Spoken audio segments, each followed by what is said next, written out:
Les amis, bonjour, bonjour, soyez les bienvenus au petit déjeuner de Devenir pour agir. J'espère que vous allez bien, que vous avez passé une agréable semaine. Je suis heureux de vous retrouver. Mon invité aujourd'hui est une personnalité qui ne laisse personne indifférent.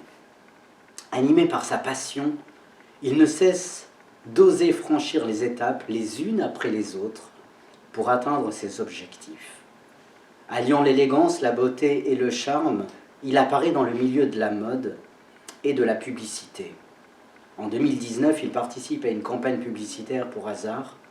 En 2021, il apparaît dans une publicité pour Estée Lauder.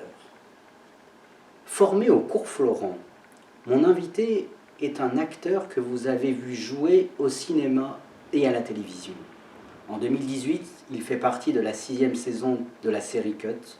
En 2022, il fait une apparition dans la série Camping Paradis, dans l'épisode intitulé Les Bleus à La Réunion, sous la direction de Laurent Bournac, où il a joué le rôle de Raphaël. La même année, en 2002, il apparaît au cinéma dans le film BDE, réalisé par Michael Youn, après avoir participé en 2021 à un court-métrage, Un jeu dangereux, réalisé par Lara Pinta pour le Nixon Festival. Vous l'aurez compris, j'ai l'honneur, le privilège et le plaisir de recevoir l'acteur et le mannequin Thomas Velia. Bonjour. Thomas Velia, bonjour, bonjour. Bonjour Emmanuel. Soyez le bienvenu au petit déjeuner de Devenir pour agir. Merci de me recevoir. Merci pour l'invitation en tout cas. Merci beaucoup. Bel endroit du 4e arrondissement. Exactement, l'hôtel Jobo, et j'en profite pour remercier les directeurs de l'hôtel Jobo pour leur accueil toujours aussi chaleureux. Merci beaucoup. Je voudrais tout d'abord, Thomas, commencer par une citation de l'anthropologue Lévi-Strauss. L'anthropologue Lévi-Strauss qui souligne « Quoi que je dise sur moi, toujours le jugement d'autrui entre dedans. Quoi que je sente de moi, le jugement d'autrui entre dedans. Ce qui veut dire que si mes rapports sont mauvais, je me mets dans la totale dépendance d'autrui. C'est à ce moment-là que je suis qui je suis. » Et vous, Thomas Velia, qui êtes-vous? Eh bien écoutez, je suis un jeune homme en provenance de l'île de la Réunion qui a quitté son île pour réaliser ses rêves, tout simplement. Donc j'essaye d'être moi-même au maximum, authentique, tout en, comme tu l'as si bien dit, tout en franchissant les étapes voilà, que la vie me met sur mon chemin. Donc c'est vrai que si je me regarde aujourd'hui par rapport au moi d'il y a 10 ans, j'avais certains objectifs que j'ai réalisés à ce jour, donc ça j'en suis fier. Et maintenant, à bientôt 28 ans, j'en ai d'autres pour les 10 prochaines années à venir, mais dans tous les cas, j'essaye voilà, d'être la personne que je suis aujourd'hui en face de toi, donc moi-même, tout simplement, à travers tout ce que je fais. Et j'espère que tu vas pouvoir découvrir plus en profondeur cette facette de moi à travers ton interview. Avec grand plaisir. L'interview va se découper en 2 parties. La première partie, ce sera une réflexion sur le mannequinat, la beauté et le mannequinat, okay. Et la seconde partie sur l'acteur que tu es. Okay. Ma première question concernant le mannequinat, et on a souvent l'image du mannequin. On ne peut pas parler d'un mannequin sans parler d'une certaine beauté ou d'une certaine élégance. Peut-être une question de sémantique, quelle différence fais-tu entre l'élégance et la beauté? Pour moi, la beauté, c'est intérieur. L'élégance, c'est ce qu'on transmet, c'est ce qu'on transparaît en fait en public. Une personne, enfin toutes les personnes sont belles pour moi, donc il suffit de discuter avec quelqu'un et de ne pas avoir peur de cette barrière justement que beaucoup de gens ont aujourd'hui malheureusement, d'aborder quelqu'un, de discuter avec quelqu'un pour apprendre à connaître la personne. Donc pour moi, dès qu'on fait connaissance avec une personne, comme nous avons fait connaissance aujourd'hui, chaque être humain a sa beauté intérieure, son, comment dire, j'appellerais ça son étincelle, son unicité, et c'est ça que je trouve beau du coup. Et l'élégance, du coup, c'est comment la personne est dans la vie de tous les jours, sa manière de se tenir, sa manière de parler, sa manière de s'habiller. Chaque personne a sa propre signature, du coup, entre voilà, l'étincelle interne et la signature extérieure. Pour moi, c'est principalement ça, la différence entre ces deux termes. C'est intéressant cette réflexion entre l'intérieur et l'extérieur. Concernant la beauté physique, selon toi, est-elle éphémère ou intemporelle? Forcément éphémère, parce que sur un corps humain, on est tous sujets à la vieillesse. Donc une image qu'on a aujourd'hui, je prends mon exemple, hein, l'image que j'avais il y a 10 ans, c'est pas la même que j'ai aujourd'hui, et c'est pas la même non plus que j'aurai dans 10 ans. Mais c'est une image qui s'entretient, forcément, parce qu'on n'est pas juste passager de notre propre corps. On peut entretenir ce corps tout au long de notre vie, par des choix que l'on fait, par une hygiène de vie. C'est ce que j'ai fait moi, donc j'ai une hygiène de vie assez, on va dire, spécifique, sans pour autant être trop dans la caricature. Mais voilà, je prends soin de mon corps, donc je prends soin de mon image et j'essaye voilà, d'amener cette image le plus loin possible au fil des années, pour le coup. Et ça n'a pas toujours été facile parce que j'ai pas toujours eu cette image de moi-même, on va dire ça comme ça. Donc j'avais un rapport très différent à mon apparence physique, à la personne que j'étais, je prendrais 10-12 ans en arrière, parce que j'étais pas du tout voilà, dans le domaine de la beauté, du mannequinat, c'est vraiment arrivé par hasard dans ma vie. Et j'étais très timide, très introverti comme personne.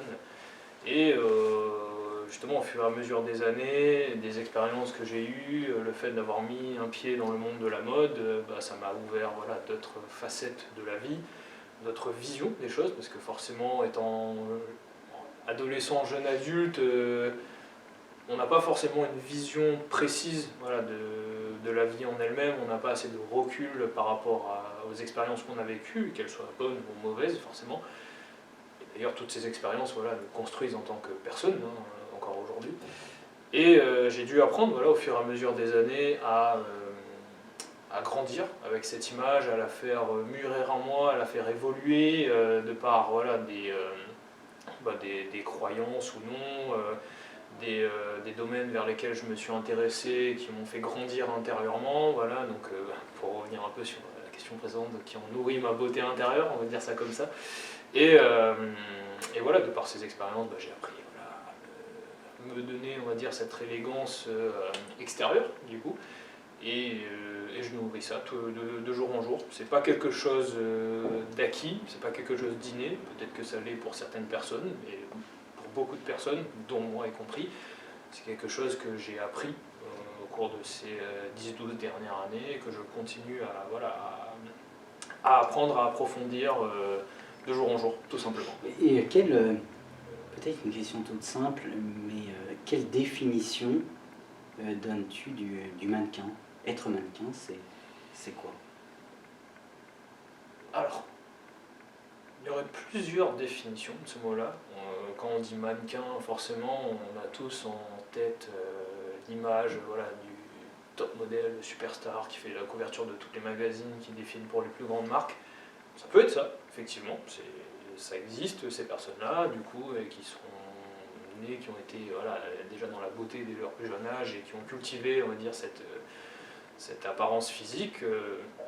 On peut dire qu'ils ont gagné la loterie de la beauté, hein, clairement. Donc vous avez ces personnes-là, et il y a d'autres personnes où c'est soit représentation d'une marque ou de plusieurs à travers voilà, certains contrats qu'on peut se voir proposer, sans pour autant être l'idéal de la beauté mondiale. Enfin, chaque personne a sa beauté, en fait. Il suffit de savoir où la placer, ou chercher l'opportunité pour la mettre en valeur. Donc certains y arrivent plus facilement que d'autres. D'autres, on va dire, galèrent un petit peu avant d'y arriver, ou alors pour d'autres personnes, c'est pas du tout un monde qui les intéresse et ils préfèrent rester, on va dire, dans l'ombre pour le coup. Mais ça, c'est propre à chacun, c'est la décision de chacun. Mais du coup, voilà, vous avez, pour revenir à la question, du coup, le mannequin top modèle superstar que tout le monde connaît, les mannequins un peu moins connus, mais néanmoins pas forcément moins beaux ou moins chic, j'avais un terme en tête mais je l'ai perdu. Les modèles photos, du coup, ce que moi je suis, parce que j'ai fait du défilé en tant que mannequinat, donc ce qu'on appelle des catwalks, pour des marques, que ce soit ici en métropole ou chez moi à l'île de la Réunion. J'ai participé à plusieurs shows.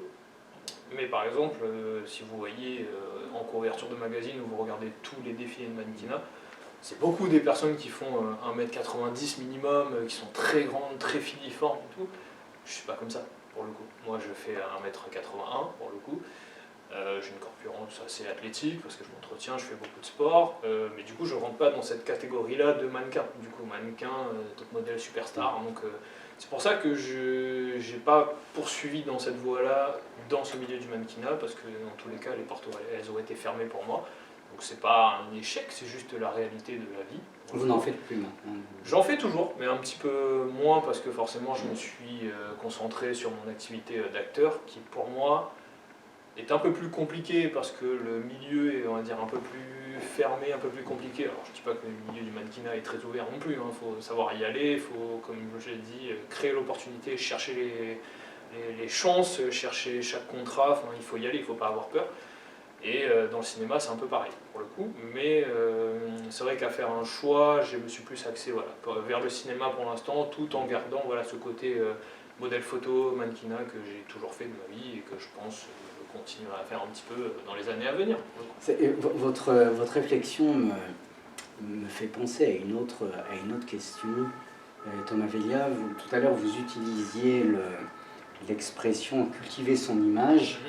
Le mannequin, vous qui êtes mannequin, Thomas, est-ce que vous êtes ou est-ce que vous paraissez? L'être et le paraître. Je dirais que ça dépend des situations. Au maximum, je suis moi, Thomas Vellia, comme je suis ici Thomas Vellia en face de vous pour cet échange. Mais c'est vrai que par moment, alors c'est intéressant parce qu'on peut faire un parallèle entre le mannequinat et le monde du cinéma. Parce que dans ce métier-là, à certains moments, il faut paraître, pour le coup. On est obligé. Enfin, de mon point de vue, on est obligé. On ne peut pas à 100% être nous-mêmes de A à Z. Et pourtant, c'est ce que je m'efforce de faire, pour le coup, pour rester authentique au possible. Mais par moments, je dirais pas qu'il faut se mettre dans la peau, alors si forcément dans la peau de certains personnages pour incarner des rôles et voilà, jouer des personnages à l'écran, mais dans la vie aussi, c'est par rapport à, on va dire, soit à l'ambiance, à l'environnement de travail, le fait de pouvoir composer, s'adapter avec les personnes avec qui on travaille, ne sont pas toujours faciles pour le coup. Il y a des conditions de travail qui sont très bien, hein, ça, je n'en remets pas en cause ça, mais d'un plateau de cinéma à un autre, l'ambiance est différente. On n'a pas les mêmes personnes avec les mêmes caractères, on n'a pas les mêmes attentes, les personnes avec qui on travaille n'ont pas les mêmes manières de travailler que les autres personnes avec qui j'ai pu travailler. Donc il faut censé s'adapter du coup. Donc forcément en s'adaptant, même en restant soi-même, on est forcément quelqu'un d'autre pour le coup, parce qu'on s'adapte avec ces personnes avec qui on travaille. Je ne dis pas que c'est en négatif hein, pour le coup, mais forcément, à un moment donné ou à un autre, on perd, on va dire, un petit peu ce pourcentage d'authenticité, et on est plus 100% nous-mêmes. Donc ça peut être, voilà, je caricature, hein, mais à 95% nous-mêmes, donc dans le je suis, et à 5% dans je parais, on va dire ça. Et pour moi, la grande différence, elle est là. Mais, comme je vous dis, l'important, c'est d'être soi-même et d'être honnête à 100%. Parce qu'on ne va pas aller bien loin en se mentant à soi-même et en mentant aux autres, tout simplement. C'est pas du tout le but du jeu. Moi, je ne mens pas quand je suis en tournage, et au contraire, je pense, je dirais, après, si vous avez contact avec les personnes avec qui j'ai travaillé, je suis plutôt quelqu'un de facile à vivre. Et d'ailleurs, si je peux me permettre une anecdote sur le tournage du dernier long métrage Camping Paradis, Les Bleus à La Réunion, j'ai pu échanger quelques mots avec Laurent Ornac et toutes ses équipes, vous avez Patrick Guérino aussi, Candy, toutes les équipes qu'on connaît très bien du camping mardi de TF1. Donc j'avais passé voilà, un peu plus d'un mois de tournage exceptionnel. En plus c'était chez moi à l'île de la Réunion, donc j'ai envie de dire la boucle est bouclée hein, pour le coup. Donc ça c'était exceptionnel et du coup à la fin de tournage je me suis permis de leur poser les questions, donc de savoir comment ça s'est passé, de leur point de vue par rapport à mon travail, comment ils ont senti mon attitude, mon travail sur le plateau. Et j'ai été agréablement surpris parce qu'ils étaient tous très positifs et ils m'ont dit que j'avais quelque chose et qui est essentiel dans notre milieu, c'est l'adaptation du coup, parce que je me suis beaucoup adapté, parce que forcément sur un tournage, on vous donne un scénario en début de tournage et ce scénario est susceptible de changer à chaque jour, parce que voilà, on veut dire une réplique à la place d'une autre, pardon, et ça arrive fréquemment. Donc forcément, la veille pour le lendemain, vu que les tournages sont assez conséquents, on ne peut pas apprendre tout d'un coup. Pour moi, c'est comme ça que je procède, en tout cas, j'apprends mon texte la veille pour le lendemain, et quand j'arrive sur le plateau, j'ai toujours une place à l'improvisation, pour le coup. Et là, ça m'a beaucoup servi, parce que à chaque fois que j'arrivais sur le plateau, il y avait toujours quelque chose qui changeait. Donc c'était souvent du 5 minutes avant, et 5 minutes après, je suis sur le plateau de tournage pour tourner. Donc on a droit à l'erreur, forcément, l'erreur est humaine, mais moi qui suis très perfectionniste de nature et qui aime bien faire les choses et bien travailler, j'ai essayé au maximum de ne pas faire d'erreurs. Ça arrivait forcément, voilà. Mais dans la plupart du temps, des cas, je faisais mon travail et j'avais pas de problème en prenant en compte tous les éléments qui avaient été changés 5 minutes avant. Et du coup, de par ça, ils m'ont dit que j'avais une très grande capacité d'adaptation et qu'il fallait que je garde ça parce que c'était essentiel pour la suite du travail. Donc ils m'ont félicité là-dessus. Et ils m'ont dit que voilà, que j'avais un bon jeu, qui ne faisait pas de soucis pour moi pour la suite. Donc c'était des paroles très rassurantes, forcément, pour un jeune comédien par rapport à ces personnes qui ont plus de 20 ans de métier, pour le coup.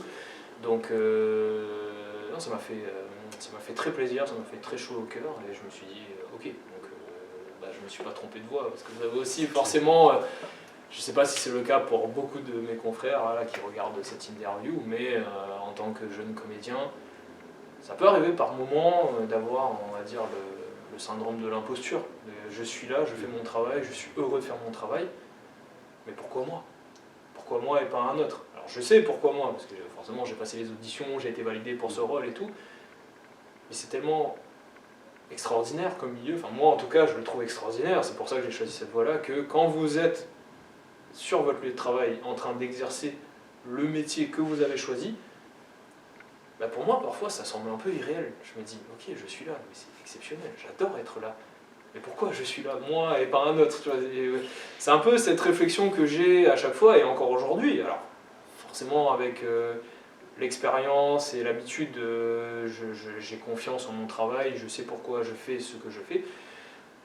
Mais c'est jamais acquis. Moi, je ne le considère pas comme acquis ce travail-là, parce qu'on ne sait jamais ce qui peut arriver du jour au lendemain. Et j'essaie de profiter voilà, de chaque instant, chaque moment qui me sont donnés. Donc je chéris ces moments, parce que je me dis, je me suis battu pour arriver à ça. Et je me bats encore aujourd'hui, et ce combat, je pense que ce sera le combat de toute ma vie. C'est un combat incessant dans ce milieu-là.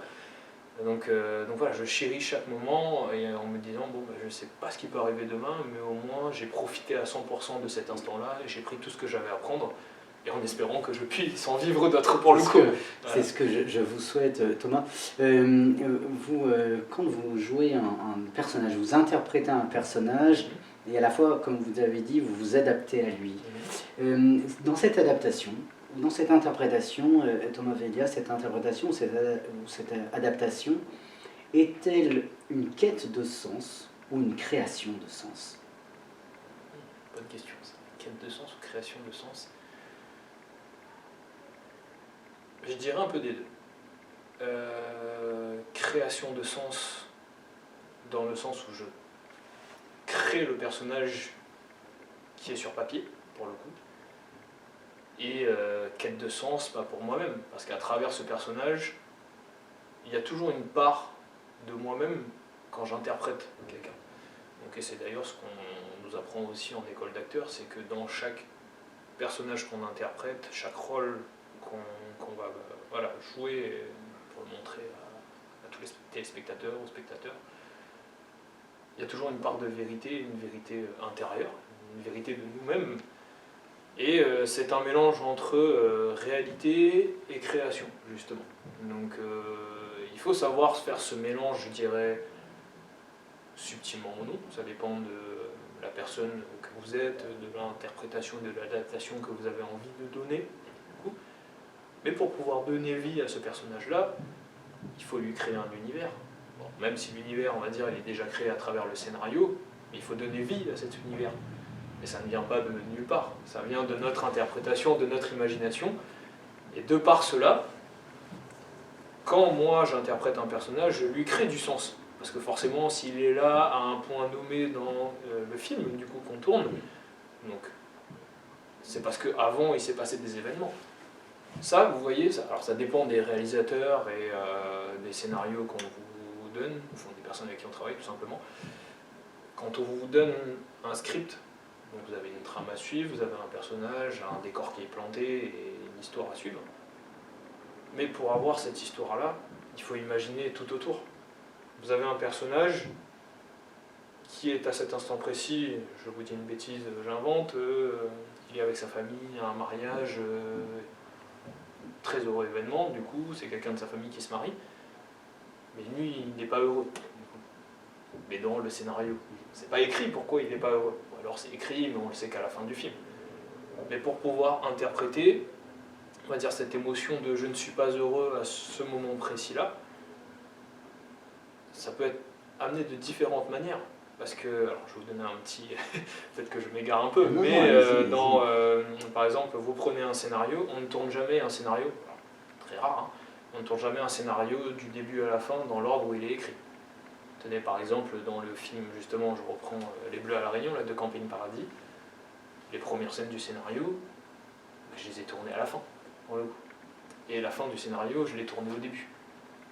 Donc pour pouvoir interpréter le personnage que je suis au début du film, à la fin du film, pardon, au début du film, il fallait que je m'imprègne de tout le scénario, forcément, et que je construise ma pensée du personnage par rapport à tout ce qu'il avait vécu. Donc il fallait que je me crée ce vécu intérieurement, que je n'avais pas forcément, ou que je me plonge dans mes expériences personnelles passées, pour faire remonter des émotions, dans le but de créer voilà, cette quête de sens du personnage.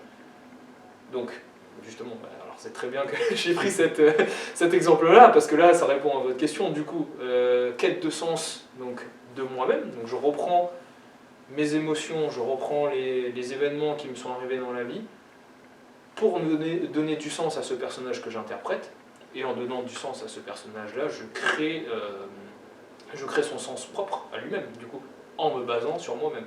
Donc il y a toujours voilà, cette part de vérité intérieure et de création de réflexion dans ce nouveau personnage que j'interprète. Et c'est quelque chose que je trouve très beau dans mon métier, forcément. Parce qu'on ne joue jamais la même personne. Alors soit si on a un rôle récurrent, forcément, on est ce personnage, on l'incarne, et parfois même on peut devenir ce personnage à un moment donné de notre vie, parce que c'est très important de savoir différencier justement le rôle et la personne que l'on est. Ça permet de nous protéger aussi, parce qu'on a beaucoup de personnes qui interprètent des personnages à l'écran, mais qui n'arrivent pas à sortir de ce personnage-là. J'ai plein d'exemples en tête, mais je peux vous donner, vous avez Austin Butler, acteur américain qui a joué dans le biopic de Elvis Presley, et qui avait fait un travail monumental pour avoir l'attitude de Elvis, la voix de Elvis. Donc il a fait ce travail-là pendant plusieurs, je pense, j'ai pas envie de dire de bêtises, hein, mais plusieurs années il me semble. Et bien à la fin du tournage, il n'a pas réussi à se scinder du personnage de Elvis. C'est-à-dire qu'il a gardé une certaine gestuelle, il a gardé la voix de Elvis, et je pense que même qu'il s'est, j'avais lu dans une interview, mais qu'il s'était abîmé les cordes vocales justement en essayant d'interpréter au mieux Elvis Presley. Et du coup, encore aujourd'hui, ça le suit. Donc vous voyez, c'est très la frontière entre, voilà, c'est très borderline, on va dire, et c'est notre travail aussi à nous de comédiens de savoir scinder ces deux réalités. Donc la réalité, ces deux réalités oui et non, mais la réalité fictive, j'ai envie de dire, et la réalité réelle de ce que nous sommes. Et Et c'est voilà, dans ces deux réalités qu'on a voilà, le 50-50 de quête de sens et création de sens, tout simplement. C'est intéressant, Thomas, ce que vous dites, parce que vous venez de parler de la voix, vous venez de parler de la parole. Il n'y a pas d'interprétation, alors il n'y a pas de scénario sans mots, il n'y a pas d'interprétation sans parole. Thomas Vellia, dans le jeu d'acteur, comment la parole peut être aliénante et ou libératrice?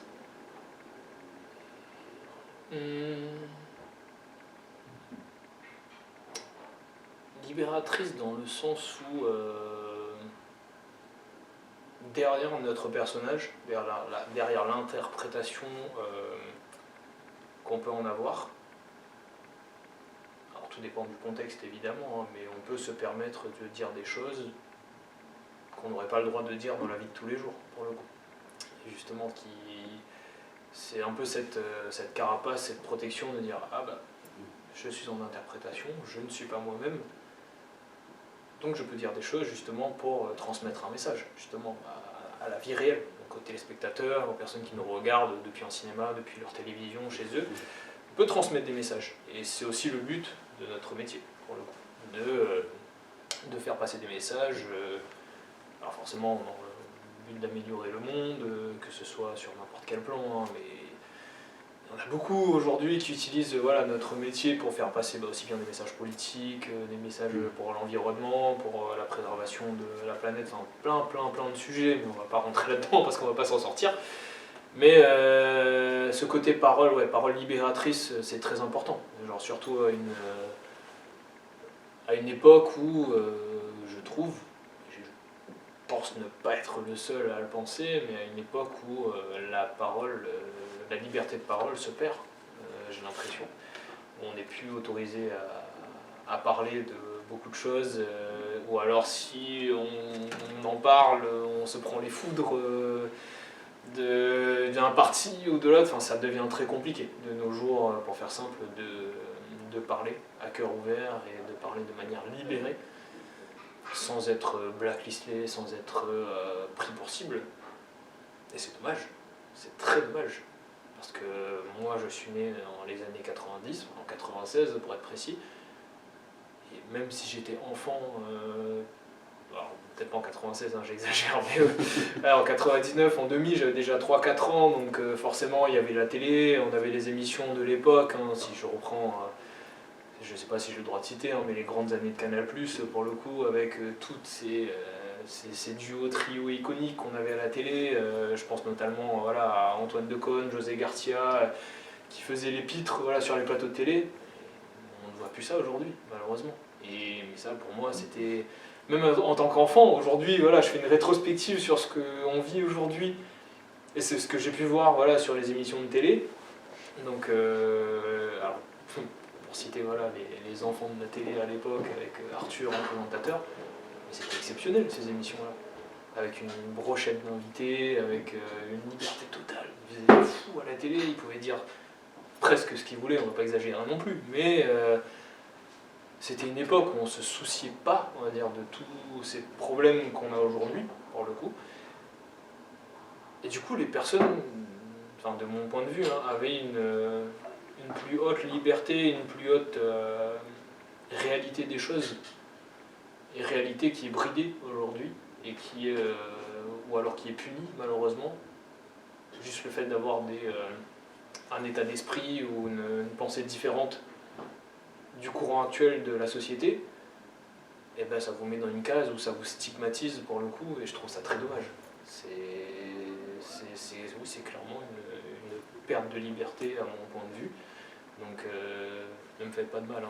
Je ne veux pas dire de mal, mais voilà, c'est un constat, un constat que j'ai, et je sais que je ne suis pas le seul à avoir ce constat-là, et j'espère que voilà, le monde saura arranger cette situation, parce que, comme je vous dis, pour l'instant, nous en tant qu'acteurs, on peut se cacher derrière notre personnage, mais imaginons que la situation continue d'avancer dans le sens,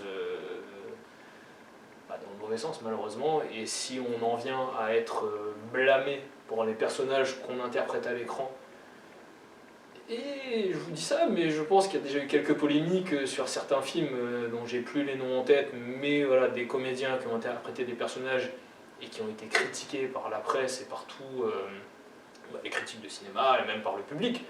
Parce que soi-disant, ils avaient fait des choses, voilà, c'était impensable de voir à l'écran, mais c'est un personnage. Ce n'est pas la réalité. Et il faut que les gens arrivent à dissocier ceci. Et beaucoup de gens ne le font pas. Pour eux, ils vont voir un film, c'est la réalité, c'est pas possible, voilà, c'est une aliénation, on ne peut pas avoir ça, alors que c'est qu'une interprétation.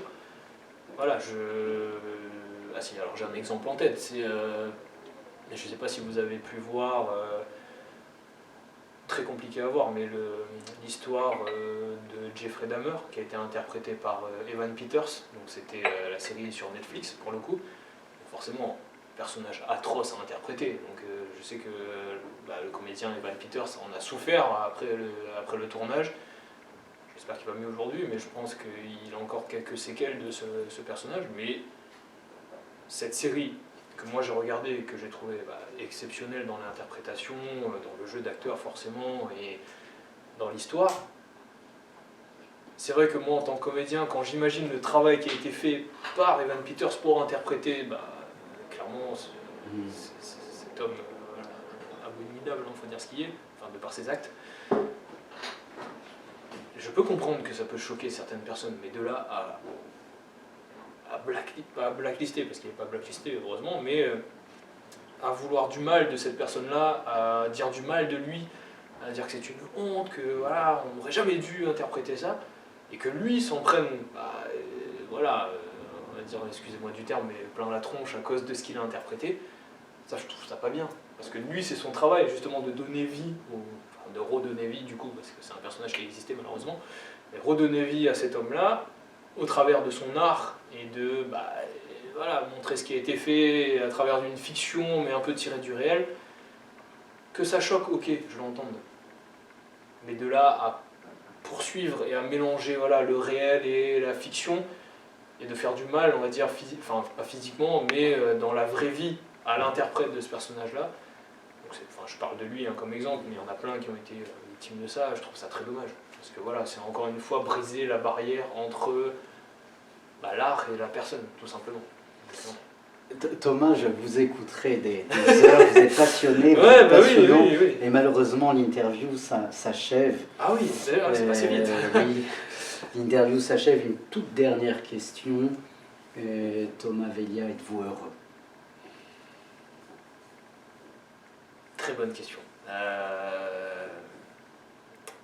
Alors je vais essayer de me répondre de manière concise du coup, mais je dirais, ça va faire un peu réponse bateau, mais oui et non. Oui, parce que aujourd'hui, je suis arrivé là où je voulais être, il y a 10 ans, comme je vous l'ai dit. Donc forcément, j'ai réalisé des projets que j'avais en tête qui me semblaient irréalisables avant, parce que je ne viens pas du tout de ce milieu-là. Donc là-dessus, oui, je suis heureux. Et d'un autre côté, non, je ne suis pas heureux parce que je sais que je ne suis pas encore accompli à 100%. Je suis encore jeune comédien, donc j'ai pas encore le CV ni la carrière de Brad Pitt ou de DiCaprio. Mais je l'espère un jour, je touche du bois que tout continue comme ça. Mais étant perfectionniste, étant très en recherche de plus de travail, de plus de projets, je sais moi-même pertinemment que je ne serai jamais heureux avant d'avoir accompli tout ce que j'ai envie de faire. Et j'ai encore beaucoup de projets que j'ai en tête. Voilà, je ne vais pas tout vous dévoiler parce que vous verrez tout au fur et à mesure, je l'espère pour le coup. Mais j'ai plein de choses en tête que j'ai envie de réaliser parce que forcément notre temps est compté sur cette terre, donc on n'a qu'un laps de temps court pour tout faire. Mais ça c'est ma réflexion à moi, c'est que j'ai envie de faire plein de choses et tant que j'y serai pas arrivé, je ne serai pas heureux. Mais malheureusement je sais que quand j'y serai arrivé, il y aura toujours quelque chose d'autre. Donc pour moi, je sais que à 100%, je serai jamais heureux malheureusement dans la vie. Bon, il y a d'autres choses qui se sont passées aussi qui font que je raisonne comme ça aujourd'hui et je ne vais pas rentrer dans les détails. Mais j'essaye au maximum de vivre au jour le jour et de prendre les choses comme elles viennent, de prendre les opportunités qui me rendent justement heureux. Et ça fait mon bonheur au quotidien. Et après le bonheur profond en moi-même, Là, c'est une autre, voilà, c'est une autre question, une autre réflexion, mais je sais que là, la réponse, c'est non. Du coup, c'est non là-dessus. Mais bon, voilà, quand même, je suis heureux d'avoir passé ce moment avec vous. Pour Mais merci beaucoup Thomas de m'avoir accordé de votre temps. Merci pour cette belle passion que vous transmettez. Et je vous souhaite une belle carrière qui s'ouvre et qui va s'offrir à vous, je n'en doute point en un instant. Merci pour votre belle humanité. Merci beaucoup. C'était fort agréable. Merci beaucoup. Les amis, merci beaucoup de nous avoir suivis. Je vous souhaite une agréable semaine et je vous donne rendez-vous la semaine prochaine pour de nouvelles aventures. Merci pour votre fidélité. À très bientôt. Ciao, ciao.